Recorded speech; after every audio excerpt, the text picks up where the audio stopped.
ardu ediyen ağalar. Bir gowu dostun olsa, bir gowu dostun olsa, gülen yerinde gülüp, ağlanında ağlasa, ağlanında ağlasa.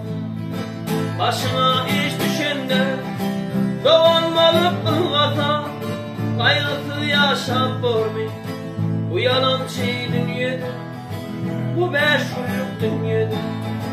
Başıma iş düşende, doğanmalık ılgasa, kaygısı yaşap görmeyin bu yalançı dünyada, bu beş günlük dünyada.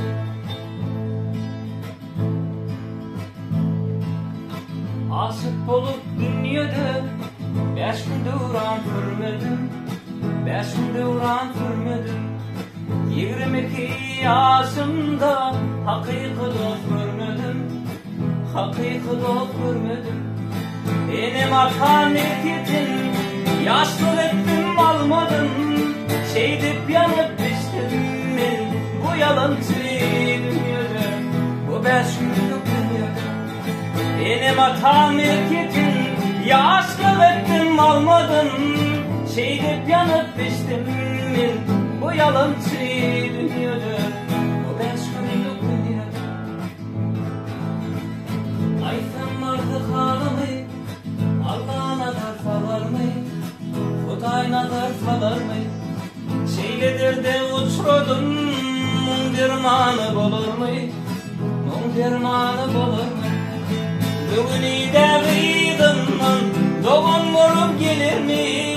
Zınnan içinde kaldım bu yalancı dünyada, bu beş günlük dünyada. Bugünü de gıydımdan doğum vurup gelir mi? Kaygısız yaşap görmeyi bu yalancı dünyada, bu beş günlük dünyada. Aşk olup dünyada, beş günde uğran sürmedim, beş günde uğran sürmedim. 22 yaşımda vefalı dost görmedim, hiçbirisini dost görmedim. Benim hatam ettim, yaşlı ettim almadım, bunların içinde kaldım bu yalancı dünyada, bu beş günlük dünyada. Benim hatam ettim, yaşlı ettim almadım, bunların içinde kaldım bu yalancı dünyada, bu beş günlük dünyada, bu yalancı dünyada, bu beş günlük dünyada.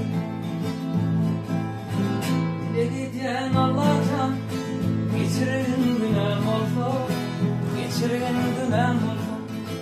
Bugün İslam dinini benim kurtulma buysa, benim kurtulma buysa.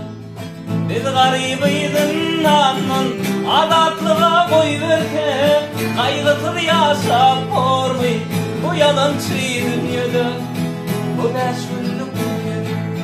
Biz garibiydin anın adatlığa koy verke, kaygısız yaşap görmeyi bu yalancı dünyada, bu beş günlük dünyada, bu yalancı dünyada, bu beş günlük dünyada, bu yalancı dünyada, bu beş günlük dünyada.